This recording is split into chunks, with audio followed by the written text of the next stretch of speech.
आज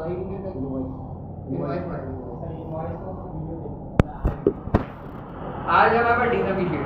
देखो बच्चों, इसको बनाने का मकसद क्या है हमारे पास। अब हमारे पास कुछ आइटम ऐसे होते हैं जो हम अलग अलग रेट में सेल कर रहे होते हैं। जैसे मेरे पास एक कीबोर्ड है, सपोज 1000 रुपये का भी मैं बेच रहा हूँ, 950 का भी बेचूंगा, 800 का भी बेचूंगा, 1200 का भी बेचूंगा। कुछ जैसे ग्रोसरी आइटम होते हैं वो फिक्स रेट होते हैं, सबको पता है कि इसके ये रेट है आइटम। लेकिन बहुत से आइटम ऐसे होते हैं, कपड़ा हो गया, हमारे शूज़ हो गए, बहुत सी चीज़ें हैं जिनके हमें रेट सही नहीं पता, अंदाजे से बोल सकते हैं कि भाई ज़्यादा बता रहा हूँ, कम बता रहा हूँ। तो हमारे पास यहाँ जो शीट मौजूद है, इसमें हमें करना यही है कि भले से मैंने जितने का भी बेचा और जिस डेट को बेचा, कोई भी डेट हो सकती है पूरे मंथ में मैंने जितनी मरतबा भी बेचा, जितने भी आइटम मैंने बेचे, मुझे महीने के एंड में ये मालूम करना है कि मैंने जितने भी पीस बेचे, उन पीस को बेचने की मेरे पास क्वांटिटी कितनी हुई, मतलब क्वांटिटी पता चल जाए मुझे बेचने की, और उससे मेरे पास अमाउंट कितनी आई है वो मुझे पता चल जाए। टोटल अमाउंट मालूम करनी है, यानी कि टोटल सेल, प्रॉफिट की बात नहीं कर रहा मैं, टोटल सेल की बात कर रहा हूँ। कीबोर्ड को बेचा मैंने, टोटल मेरे पास सेल कितनी हुई, अमाउंट कितनी आई, और टोटल पीस कितने बेचे, ये चीज़ें मुझे यहाँ मालूम करनी है। मेरे पास यहाँ आ गए ओवरऑल मेरा आइटम, उसके बाद यहाँ आ गई डेट। यहाँ पे वैसे तो डेट का फॉर्मूला लगा हुआ है। डेट का फॉर्मूला क्या था? हाँ भाई, डेट का फॉर्मूला क्या है? टुडे। क्या फॉर्मूला डेट का? बताओ फॉर्मूला कैसे लगाएंगे?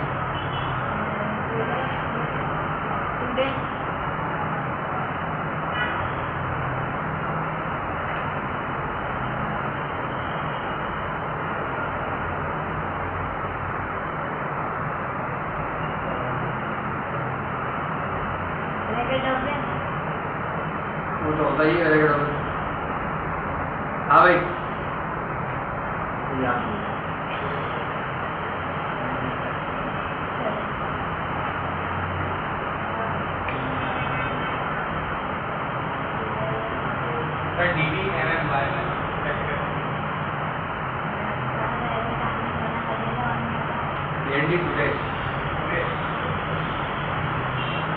एंटर कर देंगे टुडे जो होगा डेट हुआ equal to today bracket open bracket close enter. Bracket open बना दे, क्लोज कब बोला? ब्रैकेट ओपन करेंगे जब तक फॉर्मूला स्टार्ट होगा, फिर आगे सही है। इससे फायदा क्या होगा, जो डेट सिस्टम में होगी वो डेट आ जाएगी, मगर यहाँ पे ये वाला फॉर्मूला नहीं लगाना।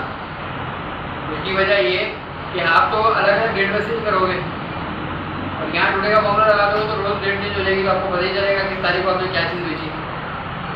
ठीक है, बस ये रिवीजन के लिए यहाँ पर रखा हुआ है, और ये समझाने के लिए रखा हुआ है कि जब आप सेल करो तो आपको डेट भी लिखनी है, ताकि पता हो आप बाद में कभी निकाल के रिकॉर्ड देखो तो यहाँ पर आपको पता चल जाएगा किस तारीख को आपने क्या चीज़ बेची थी। अगर आप कोई चीज़ बेच रहे हो तो आप खुद से डेट लिख लेना कीबोर्ड से, जो जिस दिन की डेट हो। उसके बाद यहाँ पे हमारे पास रेट, CPU में बेच रहा हूँ कितने का? 300 रुपये का। स्क्रैप में बेच रहा हूँ यकीन 300 रुपये का मैंने CPU बेचा। कितने पीस बेचे? अमाउंट आ गई। अमाउंट कैसे मालूम करेंगे? 300 को मल्टीप्लाई करेंगे, equal to rate multiply by quantity, enter, drag कर दिया।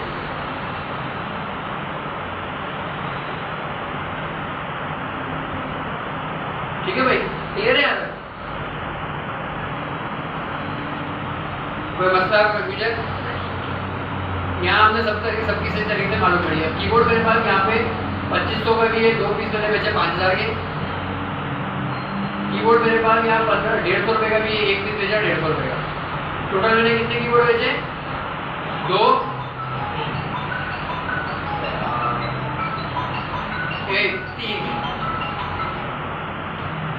5150। सही है, मतलब मैंने कीबोर्ड के 3 पीस बेचे, और उन 3 पीस की मेरा अमाउंट कितनी आई? 5150। क्लियर है तक? मतलब कोई यहाँ पे मैंने ओवरऑल सेल मालूम करनी है। ओवरऑल कैसे मालूम करेंगे? इज इक्वल टू सम करेंगे sir alt is equal two plus कर देंगे सम हो जाएगा ब्रैकेट क्लोज क्लियर है ना। उसके बाद जो हेडिंग लिखी हुई थी हेडिंग्स को मैंने सेलेक्ट करा कॉपी करा यहाँ मैंने पेस्ट कर दिया सही है। उसके बाद यहाँ पे भी क्वांटिटी लिखा हुआ इसको भी कॉपी करा अमाउंट को भी कॉपी करा दोनों को वन बाय वन मैंने यहाँ पेस्ट कर दिया। अब इसको बनाने का मकसद क्या है अभी हमने सिंपल शीट करी है। अब मैं चाहता हूँ कि मैं जैसे ही यहाँ पर आइटम नेम लिखूँ और एंटर करूँ मेरे पास मैंने महीने में जितने भी वो पीस बेचे हैं उसकी क्वांटिटी टोटल होकर आ जाए और उसकी जो टोटल अमाउंट मेरे पास सेल की आ रही है वो निकल के आ जाए। टोटल मैंने कितने बेचे 3 कीबोर्ड बेचे यहाँ आप देख लो तो तुम्हें ये डेट वगैरह फैच नहीं होनी डायरेक्ट मैं इसको कुछ जरूरी नहीं है। अच्छा हमारा बेसिकली मकसद ये है कि हमें क्वांटिटी और अमाउंट वाला पड़े। सर अगर डेट हमें मालूम करना हो और ये सारी चीज़ लगा लेना फॉर्मूला वही लगा लेना अच्छा उसी का बस थोड़ी सी चेंजिंग करनी है सही है क्लियर है। 5,000 का यहाँ पे बेचा 150 का यहाँ बेचा टोटल हो गया यहाँ गया 5,150। अब फॉर्मूला कैसे लगेगा वो बताओ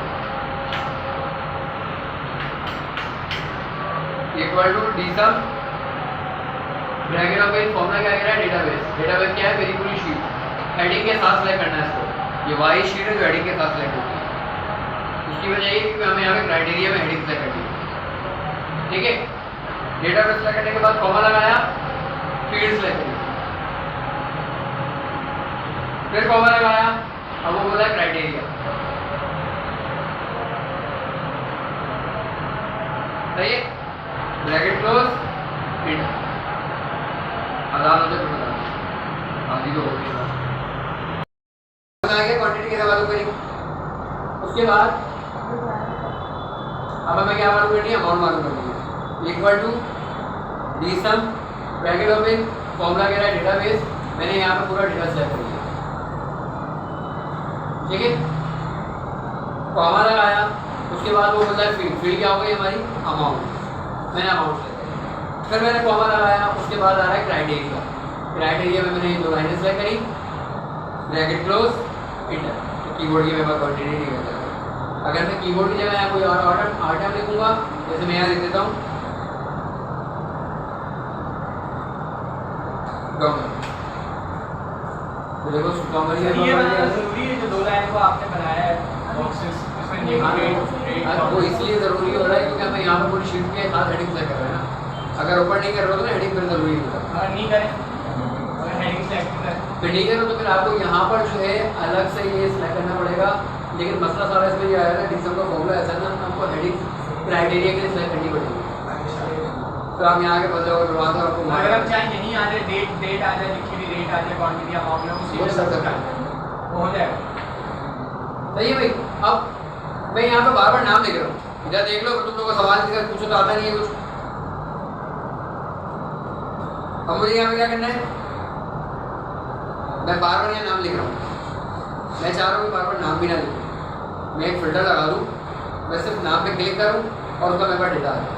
हमको इंसान आसान करने की कोशिश करता है तो मैं थोड़ा काहिल इंसान हूँ मैं चाह रहा हूँ मुझे बार बार नाम लिखना पड़े क्योंकि लिखूँगा तो कभी होगा मिस्टेक फिर दोबारा हटा के बिठा के दोबारा लिखूँगा तो मैं चाह रहा हूँ एक लिस्ट बन जाए जहाँ लिस्ट बनानी हो उस सेल के ऊपर क्लिक करना ये याद रखना ये ऐसा फिल्टर है जो सेल पे क्लिक करोगे तो नज़र आएगा सेल से क्लिक हटेगा तो गायब हो जाएगा ये ऐसा फिल्टर है सही है। तो मुझे यहाँ लगाना है फिल्टर तो मैं सेल पे क्लिक करूँगा क्लिक करने के बाद मैं गया डेटा में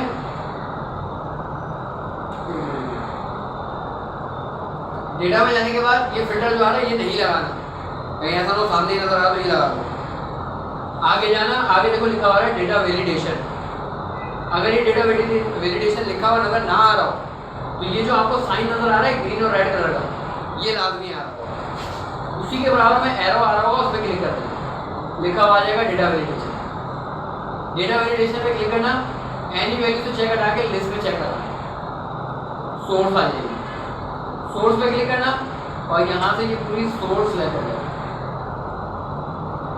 सही है और ओके कर देना सिंपल। देखो यहाँ फिल्टर आ गया बाहर क्लिक करूँगा फिल्टर गायब सेल पे क्लिक करूँगा फिल्टर आएगा ठीक है इसलिए बस इसको ध्यान में रखना। अब ये सारे नाम आ रहे हैं, आप क्लिक करते रहो, चीज़ें चेंज होती हैं। एक आइटम ऊपर लिस्ट में 50 मरतबा क्यों ना लिखा हो, आप यहाँ पर बस एक दफ़ा क्लिक करो, वो ओवरऑल ही बताएगा आपको। ऐसा नहीं है जिस पे क्लिक करा उसका डेटा बता रहा हूँ, ऐसा नहीं है। तो जो आपके सामने नजर आ जाए ना, आप उसी पे क्लिक कर दो, डेटा को बता देगा। ढूंढने की जरूरत नहीं है कि सबसे ऊपर वाले पे जा रहे हो, फिर तीसरे वाले पे आ रहे हो, चौथे वाले पे आ रहे हो, अलग अलग ना बता रहा हो, ऐसा नहीं है। जो नाम सामने नजर आ, उस पर क्लिक करो, वो उन सब पर टोटल करके ही बताएगा। ठीक है भाई, क्लियर है यहाँ तक? कोई मसला, कोई कन्फ्यूजन? इधर रखते हैं क्योंकि इस कमरे में गर्मी बहुत हो रही है, पसीने छूट रहे हैं।